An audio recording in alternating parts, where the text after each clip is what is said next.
Viva la Quinta Brigada, rumba la rumba la rumba la. Viva la Quinta Brigada, rumba la rumba la rumba la. Que nos cubrirá de gloria. Ay Carmela, une chanson de la guerre civile espagnole pour introduire ce 331e épisode de Paroles d'Histoire, qui est donc consacré à l'impunité du franquisme, autour du remarquable livre de Sophie Baby, Juger Franco. Une émission dont vous retrouvez les références sur le site paroledhistoire.fr. N'hésitez pas à laisser un commentaire via YouTube, Spotify, iTunes ou les réseaux sociaux. Vous pouvez également m'écrire sur paroledhistoire@gmail.com avec des suggestions ou des remarques. La semaine prochaine, direction les Balkans, en compagnie de Joan Oderins. Merci et très bonne écoute.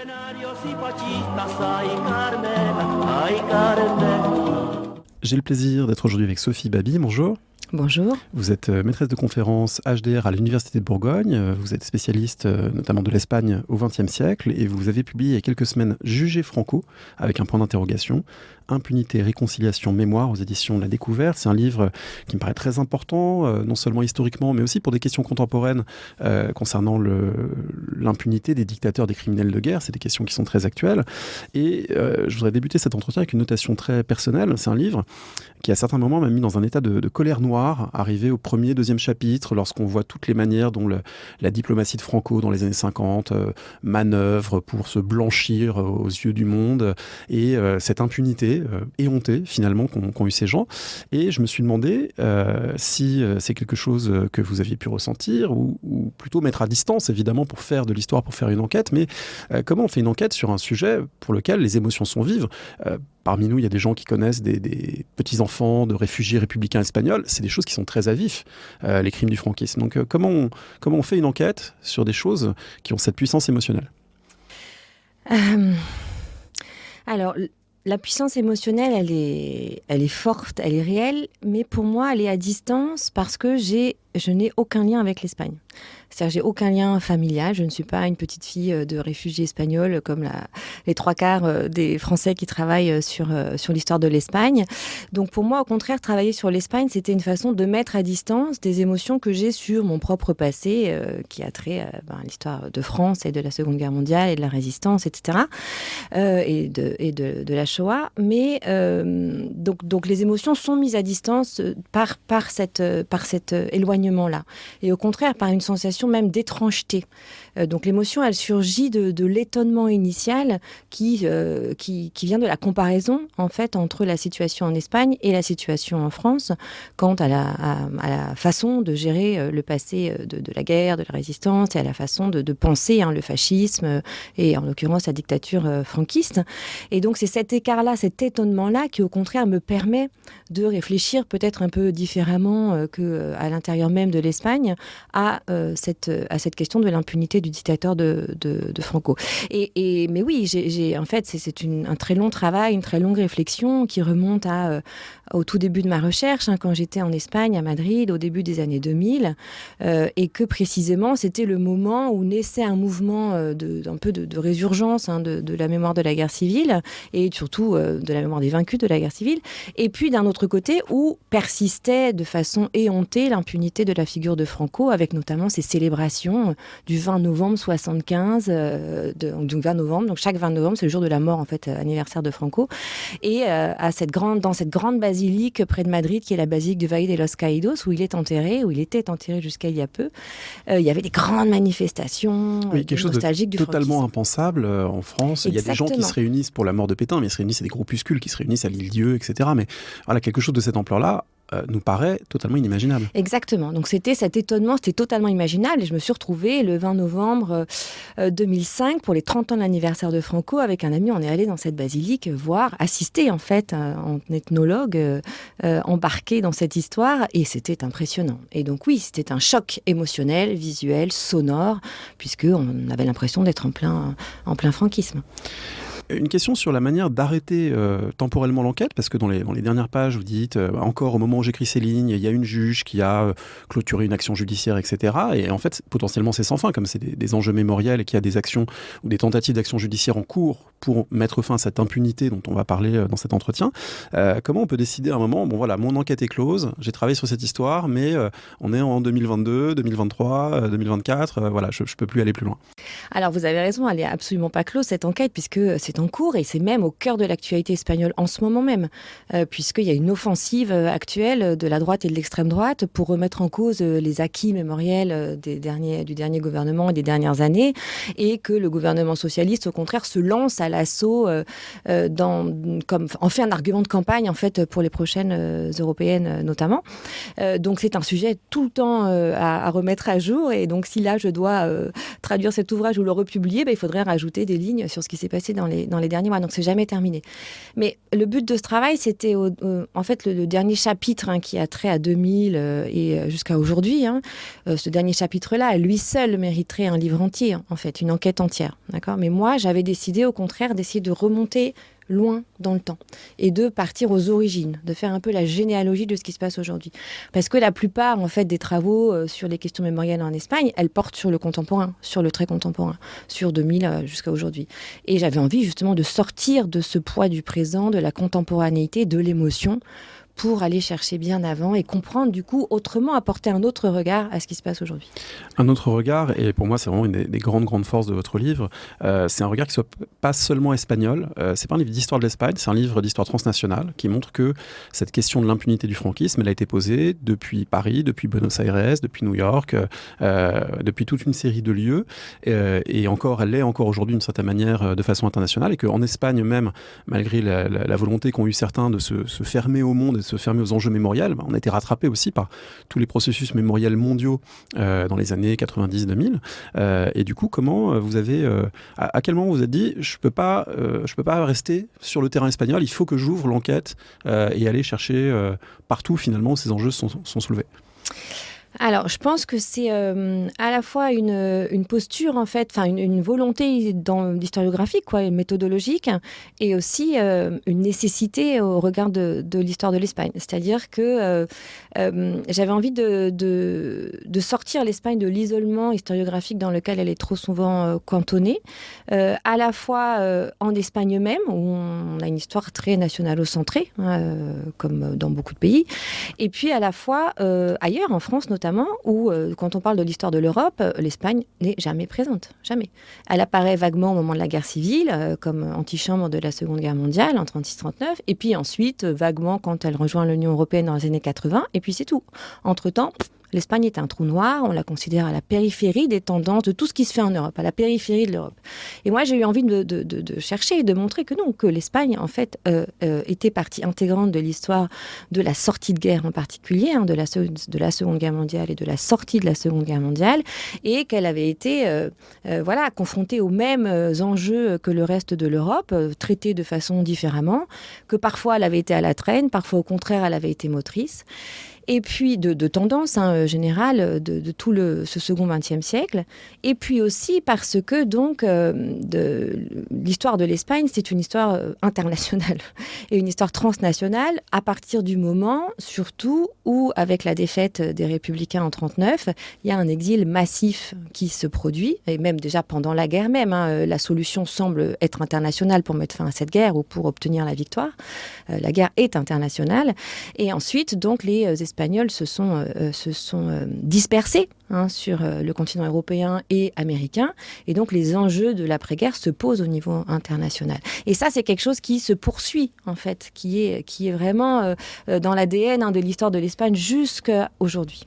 Au passage, pour rappeler cette possibilité de décloisonner l'histoire espagnole et de la faire entendre, je signale qu'on a reçu il y a quelques semaines Jeanne Moisan, dont le livre sur Carthagène en 1868 montre que là aussi une commune espagnole s'inscrit dans un mouvement républicain plus général au XIXe siècle. C'était dans l'épisode 322 du podcast.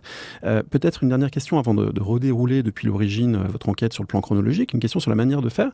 En vous lisant, j'ai eu l'impression que c'est une enquête qui vous a obligé à utiliser le web, qui vous a obligé à travailler sur archives, mais pas seulement, à vous faire un peu détective. Est-ce que on pourrait dire que par certains côtés, c'est une enquête un peu moins sage dans la forme qu'on l'aurait conçue à 30 ans, quand on disait il faut aller aux archives, ouvrir des cartons et puis faire son manuscrit. Là, c'est quelque chose qui est... Est-ce que c'est quelque chose qui est un peu plus bricolé par certains côtés? Ah oui, mais je le revendique. C'est-à-dire que pour moi, faire de l'histoire, c'est être bricoleur. Voilà, c'est vraiment... et surtout dans l'histoire du temps présent. et surtout quand on veut embrasser des perspectives aussi globales. Mais c'est une vraie question méthodologique, comment on fait l'histoire transnationale. Voilà. Je pense on est obligé d'être un peu impressionniste, c'est-à-dire je revendique ce côté impressionniste, et c'est-à-dire que finalement chaque chapitre n'est ouvre en fait des pistes de recherche et un livre entier. Voilà, c'est-à-dire que ce sont des pistes, des propositions, des archives trouvées de ci, de là, alors non pas par une enquête absolument systématique dans toutes les archives de l'État espagnol ou de la Seconde République, etc., pour trouver des traces de ce que j'essayais de trouver et de chercher. Donc oui, c'est pas une enquête fondée sur des cartons d'archives, hein, mais je pense que... Pas seulement, en tout cas. Pas seulement, bien sûr, il y en a beaucoup, hein, faut pas se leurrer. Mais comment dire, j'ai un peu toujours travaillé comme ça, en fait, et c'est aussi lié à l'absence, finalement, à la défaillance des archives en Espagne. Voilà, c'est-à-dire qu'il y a beaucoup d'archives manquantes en Espagne, beaucoup de centres d'archives aussi, ou d'archives non triées, non classées, non accessibles, etc. Donc on est obligé de bricoler quand on travaille de toute façon sur l'histoire espagnole. Alors votre livre questionne l'impunité et montre qu'il y a à la fois une impunité réelle, et cette impunité ne va jamais de soi, parce qu'il y a toujours des gens pour la contester, pour dire c'est pas possible que le franquisme ne passe pas devant les tribunaux, que ces exactions ne soient jamais jugées. Et ce, durant la guerre même, à la façon dont, en 14-18, dans les premières semaines, les États belligérants produisent des textes pour dire voilà les atrocités du camp adverse, etc. On va commencer à documenter, enquêter.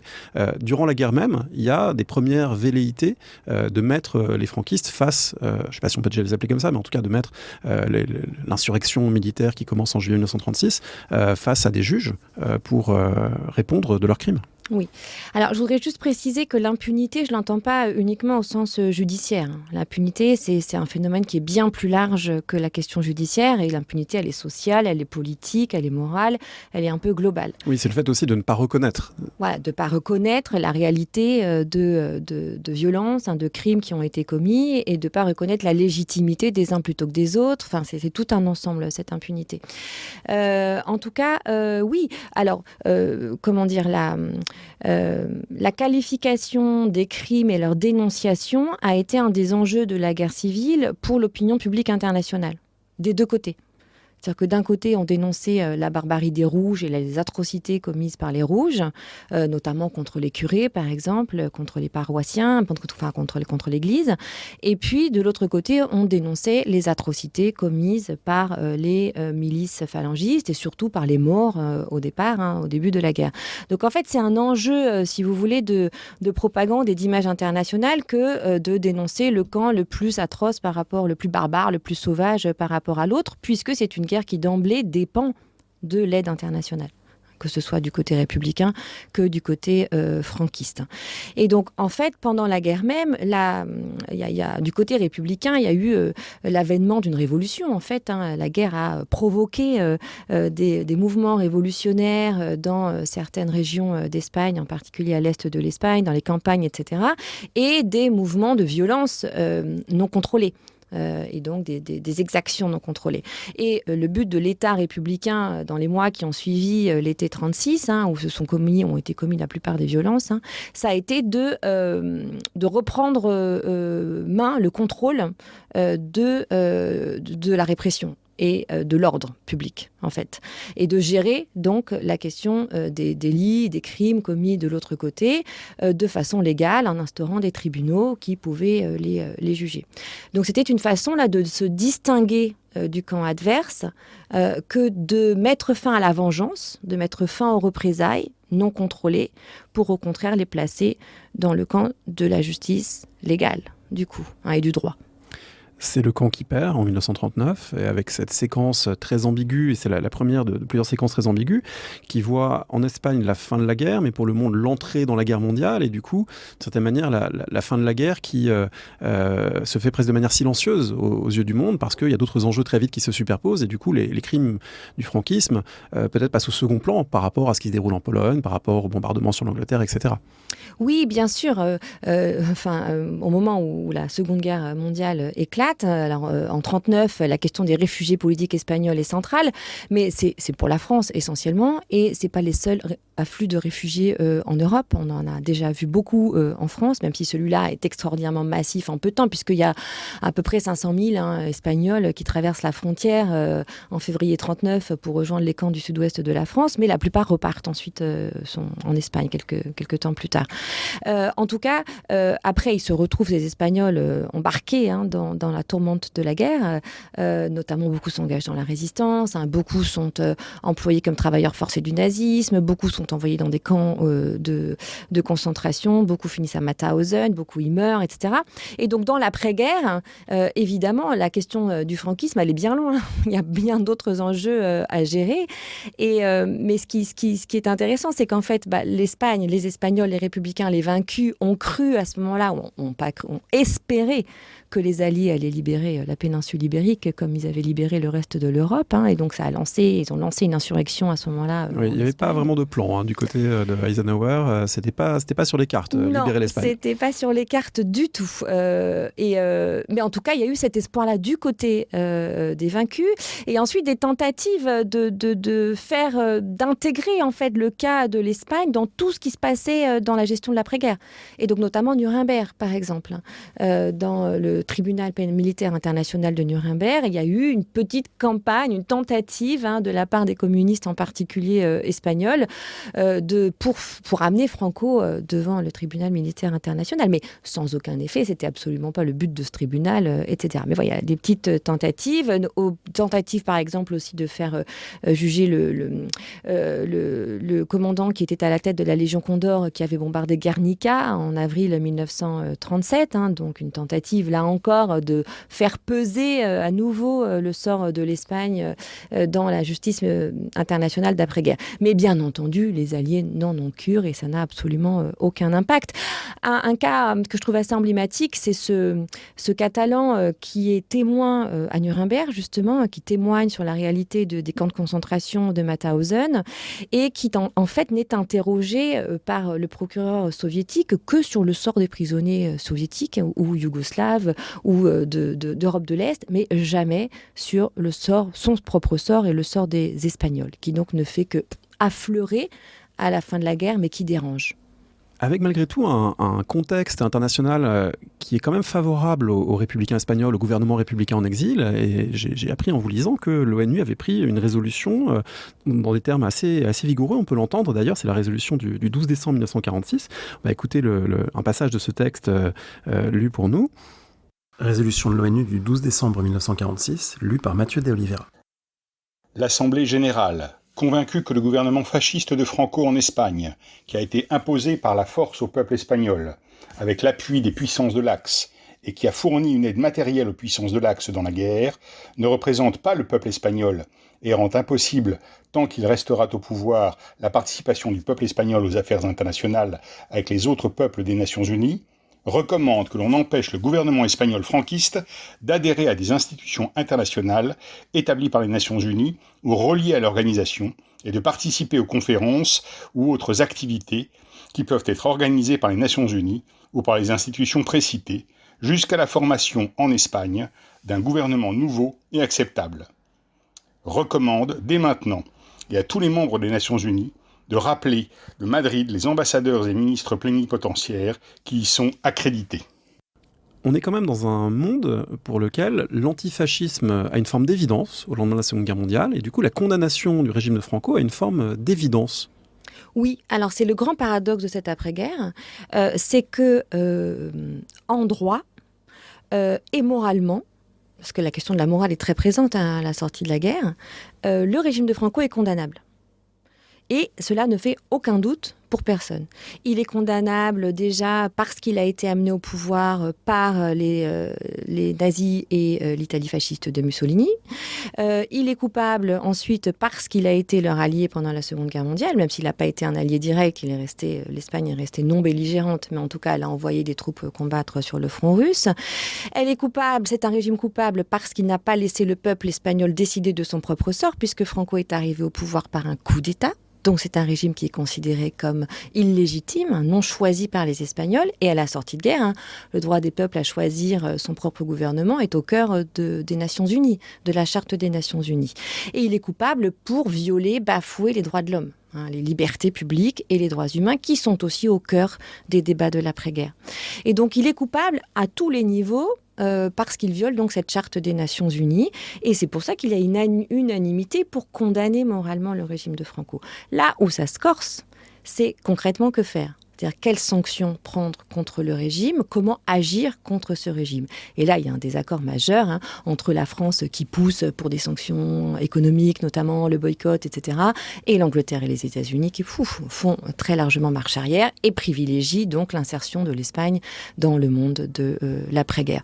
Et donc, on a des alliances un peu, c'est effectivement l'Europe de l'Est, la Pologne, mais aussi l'Amérique latine qui poussent pour faire condamner ce régime de Franco. Et donc, la solution... Donc en fait, la question espagnole, ce qu'on appelle la question espagnole, occupe l'ONU toute l'année 1946, c'est-à-dire sa première année de vie quand même, avec des dizaines de réunions, de rapports, d'enquêtes, etc., très précis qui sont fournis pour aboutir finalement à une simple exclusion, enfin, en tout cas refus d'entrée de l'Espagne franquiste dans les Nations Unies, mais guère plus. Aucune sanction économique.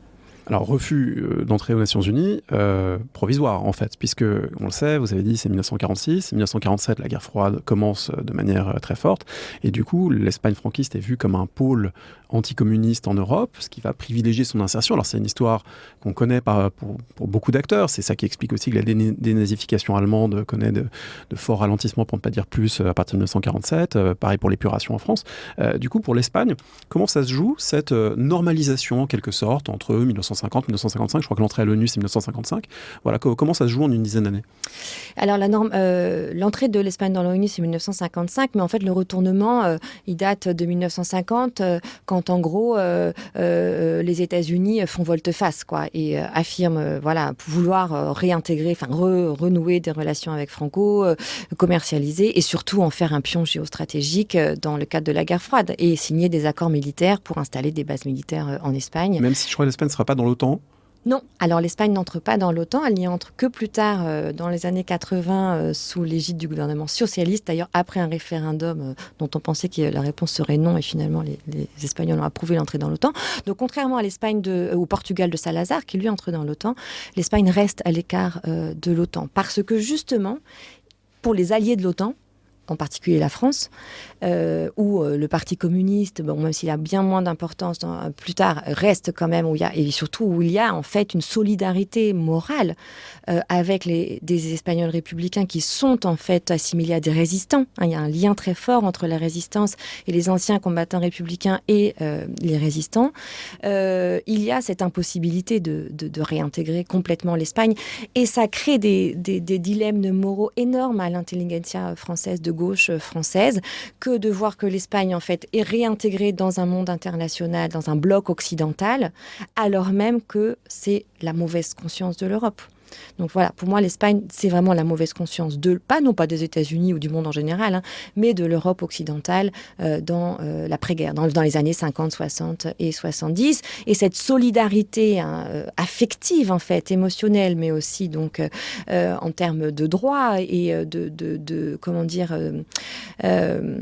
notion de l'importance des droits de l'homme et des libertés publiques dans la vie politique en général, ce qui est complètement paradoxal, puisque la France est un empire, souvenons-en, en proie à la décolonisation, est telle que cette solidarité est réactivée en fait très périodiquement et tout au long du franquisme. Donc les liens avec l'Espagne ne se tarissent jamais finalement. Voilà.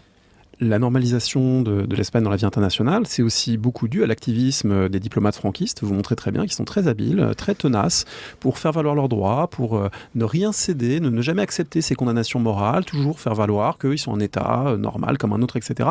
Le passage qui m'a le plus frappé et vraiment choqué et déconcerté, c'est le moment où l'Espagne adresse des demandes d'indemnité à la RFA en disant nos braves combattants espagnols qui sont allés combattre le bolchevisme sous uniforme allemand, nazis, voilà, il faut des indemnités impunité pour eux, ce qui est quand même assez, qui paraît impensable à distance. Oui, alors moi aussi, j'ai découvert un peu tout ça, donc c'est pas une histoire qu'on raconte trop, mais parce qu'elle ne rend honneur à personne, surtout pas à l'Allemagne de cette époque, mais c'est ce que j'appelle dans le livre cette oscillation de la part de Franco, du régime franquiste, entre la posture du vaincu et la posture du vainqueur. Et en fait, les diplomates franquistes cherchent effectivement à maintenir en toute cette constance une posture de vainqueur, même dans les négociations d'après-guerre où ils apparaissent comme les vaincus de la guerre, puisque en quelque sorte ils faisaient partie du camp de l'Axe qui a été vaincu. Et dans cette situation-là, les diplomates donc construisent en fait des récits qui viennent légitimer leur présence au monde et même les transformer en héros dans un nouveau monde qui est ce nouveau monde de lutte contre le communisme. Et donc ils se prétendent développent notamment la théorie des deux guerres que je trouve très intéressante, c'est de dire que dans la guerre mondiale, l'Espagne franquiste est restée neutre et en revanche, dans la guerre contre les communistes et contre les rouges, Franco a été avant-gardiste puisqu'ils ont lutté contre eux dans la guerre civile et ensuite envoyé des soldats combattre dans la division Azul, la division bleue sur le front en 1941. Et ça leur permet donc ensuite, et également ensuite, leur inclusion dans le camp stratégique militaire occidental, de réclamer, même aux États-Unis, au moment où les États-Unis les réintègrent, de dire non mais là, on veut des réparations en fait pour les 4 ans d'exclusion que nous venons, et d'isolement et d'autarcie que nous venons de vivre. Donc demander des réparations pour une exclusion et ensuite effectivement réclamer de la part de la RFA des indemnisations pour les soldats qui sont allés combattre, des pensions pour les considérer comme des anciens combattants en fait de l'armée. Au moment même, c'est ça qui est le plus choquant, c'est au moment même où les victimes espagnoles qui avaient été déportées dans les camps ou qui travaillaient dans les camps de travail forcés pour l'organisation TOT en France, demander des indemnisations pour avoir été pour des victimes du nazisme. Donc demander la reconnaissance d'un statut de victime du nazisme et des réparations à la RFA. Donc il y a ce balancier qui est très intéressant. Et autre chose, par exemple, qui m'a aussi énormément choquée et surprise, c'est de constater que dans la gestion financière en fait des réparations, et notamment de la confiscation et de la vente des biens allemands, donc pendant la guerre qui était en Espagne, dans le cadre de la gestion des réparations globales de la guerre réclamée par les Alliés, eh bien les Espagnols, donc c'est une affaire qu'ils ont réussi à faire traîner pendant 15 ans jusqu'en 58 et ensuite ont obtenu finalement un tiers des gains obtenus par la vente des biens allemands sont revenus à l'État franquiste. Voilà. Donc il s'est enrichi.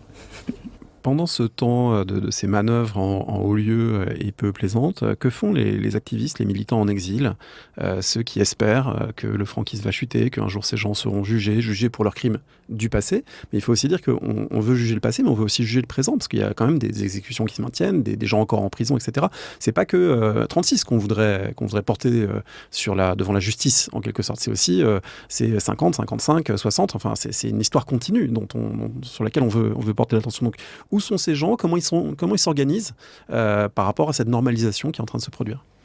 Oui, alors ceux qu'on appelle les républicains en exil, les réfugiés politiques, sont très dispersés après la guerre. Le lieu phare de l'exil, c'est la France, où est le gouvernement républicain en exil. Après avoir été au Mexique pendant la guerre, il revient ensuite en France. Il est accueilli par la République française.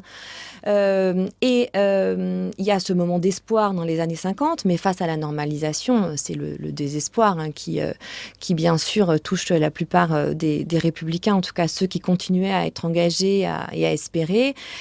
Et après la survie, c'est-à-dire s'intégrer dans une nouvelle société en France ou en Amérique latine, en Argentine, au Mexique, etc. Et faire souche, survivre, travailler, avoir un statut, une carte de réfugié politique et construire sa vie, parce que l'espoir est dorénavant fini.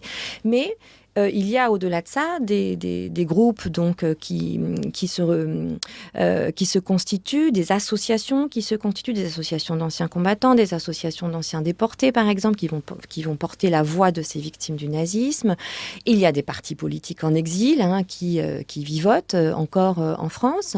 Bon, le Parti communiste plus fort que les autres. Les partis républicains se divisent. Il y a un gouvernement fantoche qui est là, qui continue à avoir des activités. Mais c'est plutôt une phase de désarroi dans les années 1950-1960, avant un espèce de regain en fait de la mobilisation sociale et politique, à la fois en Espagne et en exil. Dans cette affaire-là, effectivement, vous disiez qu'il y avait des volontés de juger le passé, mais en fait, ces volontés de justice, elles disparaissent dans les années 50-60. Et au contraire, il y a comme une volonté de réconciliation nationale qui commence à émerger comme outil, comme stratégie politique aussi, à la fin des années 50 et dans toute la décennie 1960, et qui se structure autour d'un mot d'ordre qui est l'amnistie. Et finalement, les crimes du passé lointain, parce que en 59, ça fait 20 ans que la guerre civile elle est terminée. C'est toute une génération qui est passée. Ce n'est plus tellement les crimes en fait finalement commis pendant la guerre et l'après-guerre qui sont en jeu, mais bien entendu ceux du présent, c'est-à-dire les exactions commises sans cesse par le régime franquiste qui continue à persécuter ses opposants politiques, alors non plus avec la même magnitude que dans les années 40, mais avec constance tout au long de son régime, jusqu'à sa mort, puisque les dernières exécutions du régime ont lieu en septembre 75 et que lui, Franco, décède en novembre. Durant toute cette période, on le comprend, et en vous lisant, c'est très très intéressant, le communisme, c'est un point d'ancrage pour beaucoup de gens, parce que c'est un réseau international, il y a beaucoup d'intellectuels qui le soutiennent, il y a des partis implantés dans des pays comme la France, avec des relais évidemment très forts, mais c'est aussi un problème, parce qu'en temps de guerre froide, s'afficher et s'affilier communiste, c'est être dans le mauvais camp, dans toutes pour une large partie des opinions et des pays neutres qu'on cherche à gagner à sa cause. Donc le fait que la mémoire antifranquiste soit aussi une mémoire communiste, c'est à la fois un atout et un peu un piège pour ces gens. Pour les Espagnols, vous voulez dire ? On va dire pour les républicains. Les républicains, être communiste et s'appuyer sur les communistes, c'est un énorme réseau international et ça donne de la force. Et en même temps, c'est le risque d'être stigmatisé et d'être affiché comme les rouges toujours dangereux, en quelque sorte. Oui. Alors, c'est pour ça que le Parti communiste, en fait, opère une stratégie de modération et de son image et un changement radical de stratégie en 1956. Pour les 20 ans du début de la guerre. Oui, exactement. À ce moment-là. Exactement. Et quand il opte pour la dite politique de réconciliation nationale, elle est qualifiée comme ça, où justement le Parti communiste abandonne la lutte armée, abandonne l'idée de reconquérir l'Espagne par les maquis, etc., abandonne toute idée de vengeance, toute idée de représailles, toute idée donc de justice même pénale pour les crimes du passé, au profit d'une stratégie donc de combat pacifique, par des moyens pacifiques, pour cheminer vers la démocratie, vers un changement de régime et vers la démocratie. Donc et c'est cette modération aussi de l'image du Parti communiste qui permet à tout un tas de républicains, mais exilés, mais aussi à des Espagnols en Espagne, qui s'éloignent des régimes et qui souhaitent aussi combattre dans l'opposition antifranquiste, de se rapprocher du Parti communiste, qui devient en fait le parti de l'opposition par antonomase, qui est le seul à avoir des réseaux clandestins. Justement, cette force, c'est celle-là, c'est d'être capable d'envoyer des clandestins en Espagne, de monter des cellules clandestines, etc. Et en particulier par le biais d'un syndicat qui s'appelle les commissions ouvrières, qui sont en fait des cellules créées localement dans les usines, dans les entreprises, et qui est l'instrument le plus efficace de la lutte antifranquiste en Espagne même.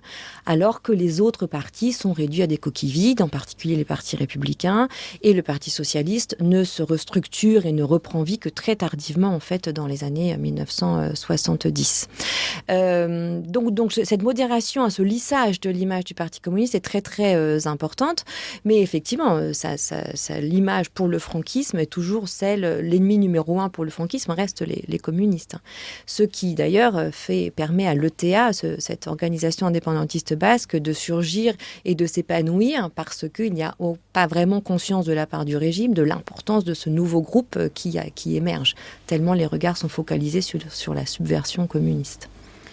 Pour les opposants au franquisme, en vous lisant, on comprend qu'il y a un instrument à la fois politique, médiatique, juridique qui a plus d'efficacité que les autres, c'est cette idée de commission d'enquête internationale, que on va pouvoir, on doit demander à entrer dans les prisons de Franco et à les inspecter, comme on le ferait pour d'autres régimes, et avec des observateurs neutres et impartiaux, et que finalement, un État qui refuserait ça, c'est un État criminel qui a quelque chose à cacher, et du coup, c'est une manière d'afficher en quelque sorte qu'il déroge aux standards internationaux, qu'il déroge à ses propres principes. Qui sont les gens qui utilisent cet outil, comment cet outil devient de plus en plus fort pour structurer d'une certaine manière la lutte antifranquiste. Oui, alors ça, c'est un aspect qui m'a beaucoup intéressée et qui remonte en fait à la guerre elle-même et à la toute fin de la guerre, où les premières commissions d'enquête sont menées par des juristes internationaux pour enquêter dans les camps de réfugiés, en fait pour s'occuper au départ des réfugiés espagnols et donc enquêter dans les camps en France et notamment en Afrique du Nord pour voir ce qui s'y passe et à ce moment-là dénoncer en fait la politique française, la gestion française de ces réfugiés. Et en fait, c'est une pratique qui remonte aux années 30 à l'entre-deux-guerres. Et ce sont des juristes qui se mobilisent pour enquêter dans les pays où sont commises des exactions contre les militants politiques, contre les opposants politiques. Et cette pratique, ce qui est très intéressant dans le cas espagnol, c'est qu'elle est très transnationale et que très souvent, c'est même l'Amérique latine, c'est les pays latino-américains, les juristes latino-américains qui sont proches aussi des réfugiés espagnols. Et puis, il y a toute une communauté d'immigrés espagnols en Amérique latine qui remonte bien avant la question des réfugiés politiques et d'ailleurs qui est une communauté très divisée politiquement. La phalange franquiste est très très présente en Amérique latine et tous ne soutiennent pas du tout l'opposition antifranquiste. Attention, ce sont des communautés d'immigrés très, très divisées aussi. Mais il y a en tout cas aussi ces relais avec les exilés espagnols. Et donc il y a des demandes de commissions d'enquête qui émergent, qui viennent à la fois du continent latino-américain et du continent européen. Et ce qui est intéressant en Amérique latine, c'est qu'il y a une foi, ou en tout cas, un recours qui semble toujours premier, qui est le recours aux Nations Unies. La volonté toujours d'insister sur le fait que le régime de Franco viole la charte des Nations Unies et de faire remonter chacune des exactions aux Nations Unies. Alors qu'en Europe, on a bien conscience que les Nations Unies ne sont pas vraiment efficaces sur cette question-là, étant donné les enjeux de guerre froide et de décolonisation des empires. Mais en tout cas, la question du droit et des droits de l'homme est centrale dans la nécessité d'enquêter sans cesse, de documenter tout au long du franquisme les crimes qui continuent à y être commis pour espérer peser, que la communauté internationale fasse quelque chose. Toujours la communauté internationale, espérer qu'elle fasse quelque chose pour améliorer le sort des prisonniers politiques en Espagne. Avec un intérêt aussi par rapport à ce qu'on disait précédemment, c'est que du coup ça permet d'intégrer des gens qui ne sont pas des rouges, qui sont des juristes tout à fait respectables, et puis des organisations internationales. Ensuite, vous montrez que Amnesty International, qui est évidemment aujourd'hui une ONG phare, elle naît en partie en lien avec ces campagnes pour les prisonniers politiques du franquisme. Ah oui, alors ça c'est très intéressant, la naissance d'Amnesty International, c'est en 1961 et on est en pleine campagne internationale pour l'amnistie des prisonniers politiques en Espagne et au Portugal, mais surtout en Espagne, qui est une campagne qui vient à la fois des prisons espagnoles et des relais latino-américains. Donc ça, il y a une jonction qui se fait qui est assez passionnante à étudier. Et Amnesty International naît, mais alors en 1961. Mais alors, ce qui est différent avec les campagnes pour l'amnistie, c'est que les campagnes pour l'amnistie qui ont touché l'Espagne, mais pas seulement, le Portugal, le Brésil, enfin d'autres dictatures, est une amnistie collective, globale, de tous les prisonniers politiques, donc qui a un sens politique premier. Alors qu'Amnesty International, et puis qui se situe en fait surtout dans le camp précisément des dictatures. Voilà. Alors que Amnesty International avait comme objectif de dénoncer donc les exactions par-delà le rideau de fer, surtout en Europe de l'Est, mais aussi à l'Ouest et dans le tiers-monde, dans les trois mondes, disait-elle. Et ce sont des dénonciations qui sont individuelles. Donc on entre avec Amnesty International dans une conception des droits de l'homme qui est une conception individuelle, alors que les campagnes pour l'amnistie étaient collectives. Mais oui, dans les premières personnes qui sont citées et ciblées par Amnesty International, il y a 2 militants espagnols dans la liste. Alors, on ne va pas évidemment refaire toute l'histoire de la transition démocratique espagnole, ou dite démocratique, parce que, évidemment, c'était l'objet de votre livre précédent, publié en 2012 à la Casa de Velázquez, le mythe de la transition pacifique en Espagne. Mais au cœur de cette transition, vous montrez qu'il y a une loi en 1977, une loi clé pour, d'une certaine manière, échanger avec les hiérarques du régime, les franquistes qui continuent après la mort de Franco à freiner autant que possible la démocratisation. Bien, d'une certaine manière, la seule condition possible pour qu'ils se rallient à une solution, un futur démocratique, c'est de garantir qu'il n'y aura pas de procédure pénale à leur encontre ou à l'encontre du franquisme plus généralement. Oui, alors en fait... C'est évidemment plus compliqué, je l'ai résumé, mais c'est... Ouais, elle ne se pose pas comme ça à ce moment-là. Et c'est ça qui est assez intéressant. C'est l'interprétation qui en est faite aujourd'hui. Donc cette loi en fait, de 1977, c'est une loi d'amnistie mutuelle, réciproque. C'est-à-dire qu'elle amnistie aussi bien les crimes des prisonniers politiques que des délits des criminels politiques que ceux qu'auraient pu commettre, ont commis et qui pourraient éventuellement être poursuivis ensuite les agents de l'État. Voilà, un moment où Franco est mort depuis 2 ans, mais le futur État espagnol n'a pas encore de forme, de constitution. L'avenir reste très incertain sur le plan politique. Voilà, l'avenir reste incertain. Alors, il y a quand même eu les premières élections libres en juin 1977 qui ont élu donc un parlement, et qui est un parlement constituant, qui est censé rédiger une constitution. Donc là, le chemin est déjà quand même bien entamé, on va dire. Et cette loi d'amnistie, elle est symbolique. C'est la première loi votée par le Parlement, démocratiquement élue, donc. Et c'est qu'après l'adoption de cette loi à l'unanimité, à la quasi-unanimité, que le Parlement va pouvoir se consacrer à l'écriture de la Constitution. Donc c'est une loi qui, symboliquement, scelle la fin de la guerre civile et de la dictature, donc la fin de la guerre 40 ans après quasiment la fin de la guerre, officielle de la guerre, que 1er avril 39, fin de la guerre, donc 40 ans après.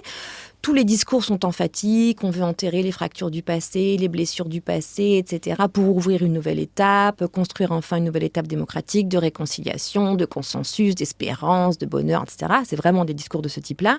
Et donc, clôt une étape et on ouvre une autre, celle de l'Espagne démocratique. Et à ce moment-là, l'enjeu n'est pas tellement d'amnistier les crimes du franquisme. C'est-à-dire que dans l'opposition, il n'y a aucune ambition de juger les crimes du franquisme. L'enjeu n'est absolument pas là, c'est pas discuté, c'est dans aucun programme de l'opposition, ça a totalement disparu. Sauf pour des micro-groupes militants, on va dire. Voilà, sauf pour beaucoup de gens dans la société espagnole, bien sûr, pour des groupes d'extrême gauche qui sont très minoritaires, mais sinon, l'opposition majoritaire, c'est-à-dire le Parti socialiste et le Parti communiste, ont totalement oblitéré cette idée de justice. La justice, à ce moment-là, c'est obtenir les libertés démocratiques, obtenir un régime démocratique, faire sortir les prisonniers politiques de prison, permettre le retour des exilés, etc. Donc en fait, cette amnistie, de la part des franquistes, elle est plutôt accordée, ils ont la sensation de l'accorder par générosité aux prisonniers politiques. Mais ils n'ont absolument pas, c'est à ce moment-là, pas du tout la sensation de s'auto-amnistier et de garantir leur impunité. C'est absolument pas l'enjeu du moment, mais c'est quand même une disposition qui est introduite par les réformistes au pouvoir, par les héritiers du franquisme, comme une petite garantie là qui surgit, d'accord, mais qui n'est jamais débattue, qui semble naturelle à ce moment-là. Ce moment, vous le relisez aussi en montrant qu'il y avait des aspects oubliés. On a parlé de ces petits groupes militants qui essaient d'organiser un tribunal du franquisme, et puis la police les arrête à Madrid en novembre 78, un peu manu militari. Et puis, il y a aussi, à l'échelle des villages, une première... la sensation de rendre des comptes, qu'on exhume des corps, que ce dont on ne pouvait pas parler, on peut maintenant en parler, on peut célébrer les gens qui sont morts pour la République, et sans doute aussi, dans certains cas, dénoncer ceux qui les ont tués. Donc, ça veut dire qu'à l'échelle nationale, parlementaire, il y a avant tout la volonté de passer à autre chose pour la grande fraternité future de l'Espagne démocratique, mais à l'échelle locale, ces enjeux continuent d'être très passionnément discutés, y compris avec des corps qui remontent à la surface. Alors on sait que dans les années 2000, il y a eu une grande vague qui a attiré l'attention des médias sur ces fosses communes qu'on semblait découvrir. En fait, on les avait déjà en partie découvertes. Oui, alors ça m'a aussi beaucoup intéressée. J'ai essayé de trouver en fait les traces de ces soifs de justice. C'est pas possible. On le sait que la société espagnole n'était pas aussi unanime derrière ce projet de réconciliation nationale. Donc, essayer de trouver des traces de ces autres initiatives qui ont été esquissées, de ces autres ambitions qui ont tenté d'exister et qui ont échoué, qui ont été écrasées sous le récit hégémonique de la réconciliation nationale. Et donc, il fallait les chercher localement. Et c'est là que le travail se fait impressionniste et bricoleur, puisque ce sont des... Voilà, j'ai trois exemples, en fait, de ça, qui sont, d'une part, donc, cette tentative de monter un tribunal international des crimes du franquisme sur le mode du tribunal Russell, un tribunal d'opinion. Il y a le cas de la petite ville de Guernica, qui cherche à obtenir réparation, mais de la part des citoyens, chercher à obtenir réparation de la part du gouvernement allemand. Et puis, il y a donc ces exhumations de fosses communes dont on ne soupçonnait pas l'existence jusqu'à il y a peu, puisque ce sont à partir des exhumations, de la grande vague d'exhumations des années 2000, que les anthropologues, notamment les archéologues, etc., découvraient des fosses qui en fait avaient déjà été vidées ou avaient été transformées, etc. Et donc se sont aperçus qu'il y avait déjà eu un premier mouvement d'exhumation de fosses dans les années 70 qui était resté totalement ignoré des médias nationaux et des historiens et de la mémoire nationale. Et donc, c'est le travaux de quelques historiennes qui a permis de faire ressortir à la surface cette première vague d'exhumation qui était donc locale, villageoise, menée par des familles, des groupes de villageois, des groupes d'héritiers, etc., sans faire de vagues et sans le soutien des partis politiques d'opposition qui même leur disaient de freiner, ne voulaient pas y participer. De peur, en fait, était encore très, très, très présente. La peur que cela puisse provoquer, en fait, une réaction de la part des franquistes purs et durs, qui refusaient la réforme. Et de fait, il semble bien, les enquêtes le montrent, que c'est le coup d'État du 23 F 1981, du 23 février, enfin une tentative de coup d'État quand il y a des gardes civils qui envahissent l'hémicycle, le congrès des députés pour empêcher l'investiture de Leopoldo Calvo Sotelo, et qui est un coup d'État qui dure 24 heures, qui est arrêté finalement dans la nuit, notamment par le roi, qui acquiert là une grande légitimité, mais c'est une autre question, que c'est précisément ce coup d'État qui a mis fin à cette première vague exhumatoire. On passe ensuite, et on n'aura pas le temps de l'aborder dans tous les détails, de cette phase, on va dire, unanimisme et oubli partiel des années 1970-1980, à une phase beaucoup plus conflictuelle dans les années 2000, avec un rejeu mémoriel très, très complexe. D'une certaine manière, on peut presque en dater le coup d'envoi de manière paradoxale, en 1998, au moment où un mandat d'arrêt est lancé contre l'ex-dictateur chilien Pinochet par un juge espagnol. Et c'est là où apparaît en lumière ce que vous appelez le paradoxe de l'Espagne, qui est le lieu où on combat l'impunité pour les autres pays, mais où règne encore l'impunité interne, en quelque sorte. Est-ce que cette date de 1998 et ces procédures et ces débats autour de Pinochet ont joué un rôle de déclencheur pour certaines de ces dynamiques ?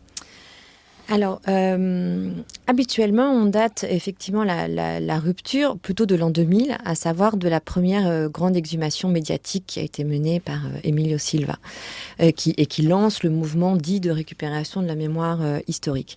Mais moi, j'ai voulu chercher un peu les origines et les traces, et me demander comment ce tournant a été possible, en fait. Qu'est-ce qui a rendu possible ce tournant ? Et c'est là que les années 90 sont absolument centrales et fondamentales.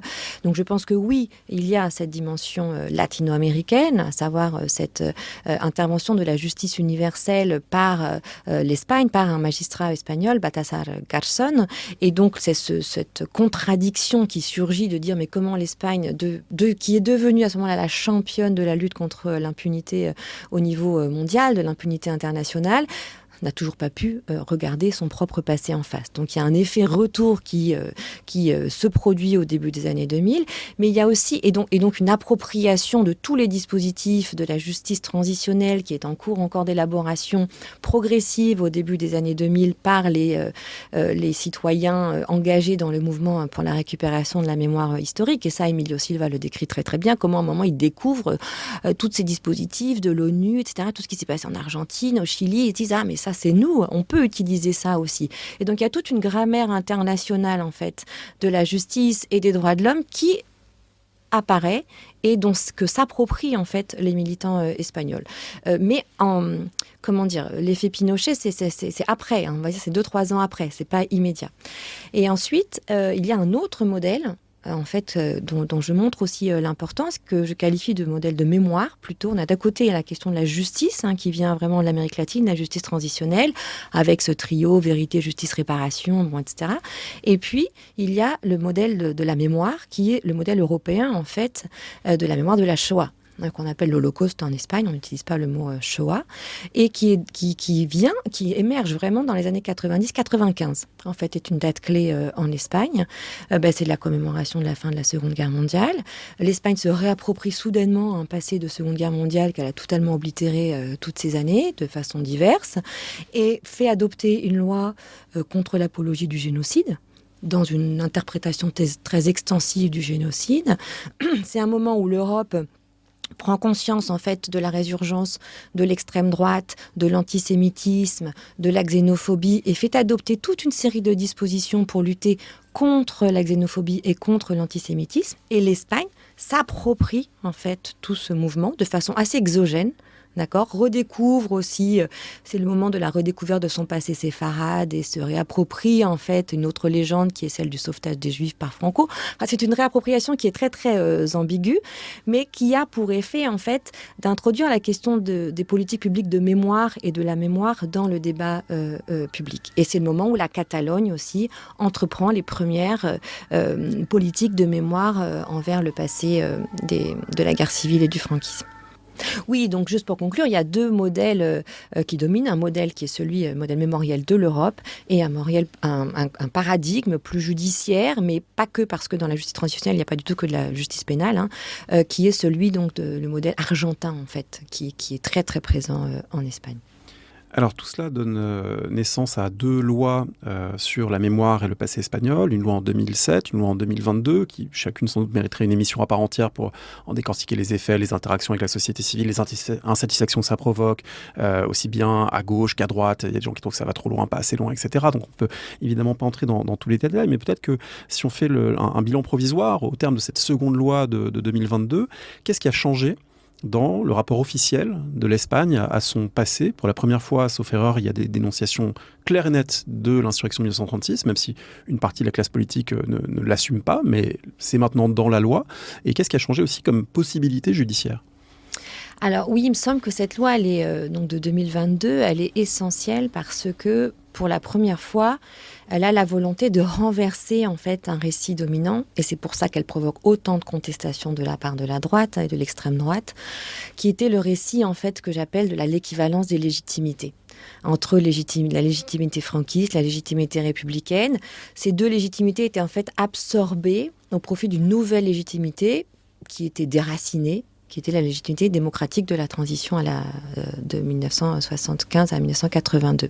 Et donc, pour la première fois dans la loi, alors parce qu'après, dans les discours politiques, ça fait longtemps, mais est assumé. C'est pas la première fois, puisque dans la loi de 2007, le coup d'État était quand même déjà condamné et considéré comme illégitime, etc. Mais là, c'est beaucoup plus présent, et surtout, ça se traduit ensuite par des dispositifs de la loi. Voilà. Notamment, donc, la condamnation maintenant des délits d'apologie du franquisme, ce qui est nouveau, ce qui jusqu'à présent n'était pas considéré comme un délit et qui donc peut être pénalisé, et aussi la création d'un parquet en fait dédié à l'enquête pour les violations des droits de l'homme du passé, du régime franquiste ou de la guerre, mais qui pour l'instant n'a aucun effet, mais qui est censé permettre en fait l'ouverture justement d'enquêtes judiciaires et éventuellement d'instruction, et pourquoi pas de procès, probablement pas, puisque les personnes en vie sont de moins en moins nombreuses, mais voilà, et il y a cette possibilité-là. Mais en revanche, la loi d'amnistie n'est pas abrogée. Ça, c'était le grand sujet. Ce que veulent les associations de victimes, c'est que la loi d'amnistie soit abrogée pour permettre éventuellement, justement, des instructions judiciaires avant 1977. Mais ça, c'est un pas que n'a pas franchi le gouvernement espagnol, mais en revanche, réaffirmer que cette loi devait être soumise au droit international, et en particulier au droit international qui dit que les crimes contre l'humanité ne peuvent être ni prescrits, ni amnistiés. Voilà, que ce sont des crimes non prescriptibles et non amnistiables, ce qui ouvre la porte, en fait, à une possibilité de juger les crimes d'avant à partir du moment où ils seraient considérés comme des crimes contre l'humanité. Sauf que là, ça entraîne tout un tas de débats juridiques, parce que la notion de crime contre l'humanité n'est pas intégrée dans le droit espagnol avant bien plus tardivement, donc ce serait rétroactif. Enfin bref, donc les juristes se battent, c'est tout un enjeu en ce moment qui est très très intéressant pour en fait pousser les frontières du droit et peut-être autorité des instructions. Mais là, concrètement, ça n'a pas encore changé grand-chose pour les victimes du franquisme au niveau pénal. D'ailleurs, ces victimes ont réouvert, ont redynamisé, réactivé une plainte en Argentine, puisqu'on n'en a pas encore parlé, mais en fait, les victimes ont déposé plainte en Argentine en 2010 face à l'impossibilité d'obtenir justice en Espagne. Et donc, il y a toute une instruction judiciaire qui est en cours en Argentine depuis 2010, qui s'était un peu tarie ces dernières années et qu'ils ont souhaité réactiver précisément maintenant. Donc on le voit, c'est une histoire qui est loin d'être terminée, et pour la suivre et la comprendre, on a maintenant un guide extrêmement sûr, précis et qui fourmille d'informations passionnantes. Donc je rappelle le titre de votre livre, Juger Franco, impunité, réconciliation, mémoire, paru à la Découverte. Merci beaucoup. Est-ce que vous avez pour finir un conseil de lecture que vous voudriez partager à ce micro ? Alors, pas forcément sur le thème du jour, mais ça peut être évidemment sur le thème du jour. Mais en fait, je conseillerais bien le livre dont j'ai mis une citation en exergue du livre, qui s'intitule « Furie » de Julie Ruocco, qui est un roman paru il y a quelques années chez Actes Sud et qui porte sur le conflit syrien. Et les Kurdes en Syrie, et qui est absolument bouleversant et pose de façon littéraire des tas de questions qui me passionnent et qui sont au cœur du livre dont j'ai parlé aujourd'hui. Merci beaucoup. Merci d'avoir écouté l'émission. Rendez-vous sur le site parolehistoire.fr pour retrouver l'intégralité des épisodes et des séries thématiques. Rendez-vous également une semaine sur deux le vendredi avec Alexandre Jublin sur le fil du collimateur pour le podcast L'histoire de la guerre et des conflits armés, le fil de l'épée. N'hésitez pas à laisser une note ou un commentaire sur le podcast, notamment sur iTunes ou Spotify. Et à bientôt pour un nouvel épisode.